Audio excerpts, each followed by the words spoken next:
On va se demander parce que là, quand même, ça va mal. C'est-à-dire que début de saison, il n'était pas terrible, il marquait des buts. Bon.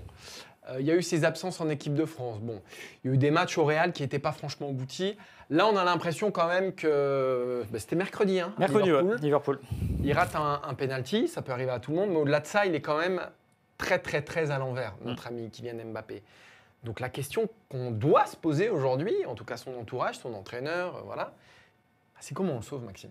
Ouais, c'est compliqué parce que autant il n'y a pas qu'une raison, autant il n'y aura pas qu'une solution parce que je pense que le travail est plus large que ce qu'on peut imaginer que simplement une coupure de 2-3 semaines. Je me demande même si couper serait une bonne idée, même s'il n'a pas eu de préparation depuis 2 ans, parce que couper, ça voudrait dire arrête de faire ce que tu fais au quotidien, va ruminer dans ton coin, je ne suis pas sûr que ce soit la solution. Déjà, il y a quand même un truc, c'est l'ampleur que prend. Je pense que je réfléchissais dans l'histoire du foot français avec ces grands joueurs, l'ampleur que prend la crise de confiance d'un joueur. C'est-à-dire que je ne suis pas certain qu'on ait déjà eu un tel exemple de joueur qui quand il allait mal, devenait non pas un enjeu national, mais voilà, aussi bien dans les gens qui sont pro-Mbappé que dans ceux qui sont contre lui. On a l'impression que c'est devenu une bulle exceptionnelle. Et il faudrait que cette bulle, elle éclate. Et qu'est-ce qu'il faudrait faire? On part du principe que de toute façon, ça ne va pas dans la tête. Oui, c'est le problème numéro 1, je pense qu'on est à peu près numéro 1, d'accord. voilà. Ça, on est à peu près d'accord avec ça. Il a été replacé sur le côté gauche, même avec Vinicius le week-end dernier, mais là, puisque Vinicius n'est pas là, déjà, peut-être continuer à le laisser dans cette position pour espérer que ça revienne. Ça a mal dans la tête, quand ça a mal dans la tête, vaut mieux parler. Parler à qui? Il y a le truc tout simple, c'est d'aller voir un préparateur mental ou peut-être un psychologue, quelque chose, voilà, pour essayer de crever l'abcès, parce qu'en fait, ça ne se fera pas en ruminant. L'autre solution, Martin, on en parlait avant l'émission, les fois où Mbappé a eu des petits soucis, qu'est-ce qu'il a fait, Martin? Il est allé parler à la presse et généralement, ça s'est bien passé. C'était le 4 octobre 2021, exactement. Effectivement, il avait accordé un long entretien à l'équipe et à RMC. Et cette période est importante parce qu'elle succède au premier gros moment de doute, ou en tout cas au premier gros moment de remise en cause de Kylian Mbappé. Je refais rapidement le contexte. Déjà, il sortait d'une fin de saison un peu compliquée avec le PSG. Euro 2021, et là, il devient la cible principale, le coupable idéal du fiasco des Bleus à l'Euro, notamment parce qu'il rate son tir au but face à la Suisse.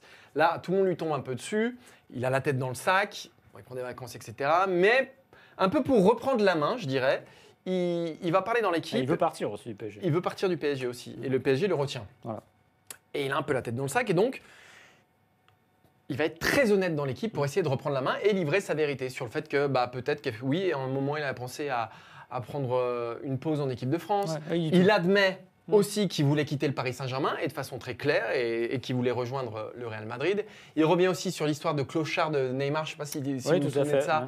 Mais il dit oui, effectivement, je l'ai traité de clochard, mais après, voilà, on a discuté. Bref, il met tous les trucs, tous les sujets chauds sur la table, il les affronte et il les remet dans son sens. Et c'est ce qu'il faudrait, à mon sens, qui arrive aujourd'hui, c'est-à-dire, ça fait... j'allais dire 6 mois, mais peut-être même 1 an, que tout le monde lui casse un peu du sucre dessus. Chaque fois qu'on l'entend, finalement, c'était un peu avec l'équipe de France, donc il ne voulait pas vraiment revenir là-dessus, mais qui clarifie sa position et surtout, qui se redonne un peu de crédit et qui redonne un peu de poids à son image. Aujourd'hui, son image dégringole dans l'opinion française. On sait qu'il est très doué pour ça, qu'il est très bon communicant. Et à mon avis, ce ne serait pas totalement bête d'affronter les problèmes et de reprendre la main. À mon avis, ce serait, je ne sais pas si c'est ça qui lui fera marquer des buts, mais peut-être que ça pourrait contribuer à le remettre en selle. Et au moins, ça lèverait le voile sur ce qu'il vit, parce que je pense qu'il ne faut pas être un grand devin pour imaginer ce qu'il a en tête et ce qui se passe, mais n'empêche qu'il le dise lui, ça aiderait peut-être aussi, des fois les supporters à le comprendre. Vous savez, il y a aussi une notion peut-être de compassion autour, parce que on parle de santé mentale depuis des années dans le sport. On n'en parlait pas du tout avant. C'était potentiellement vu comme une faiblesse de craquer. Aujourd'hui, il y a un accompagnement et il y a une acceptation de cet état-là. Et peut-être que de reconnaître que ça ne va pas bien, ça l'aiderait. Et justement, peut-être que l'accueil du public et ce qu'il y a dehors serait beaucoup plus positif et pas seulement l'aspect négatif. Moi, il y a un truc, je voulais en parler, j'ai oublié, qui était assez triste, je trouve, mercredi. C'est que Liverpool a commencé par le sifflet, on-field, c'est-à-dire c'est le danger, on va essayer de le mettre plus bas que terre.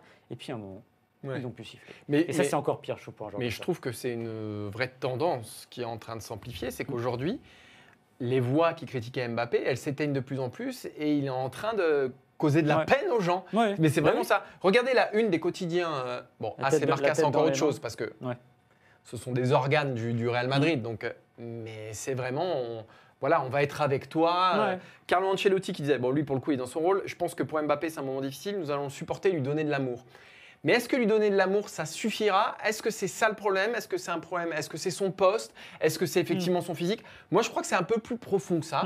Et je crois qu'effectivement, de toute façon, pour passer au-delà de ces problèmes-là, je pense qu'il faut les affronter et il faut les verbaliser aussi.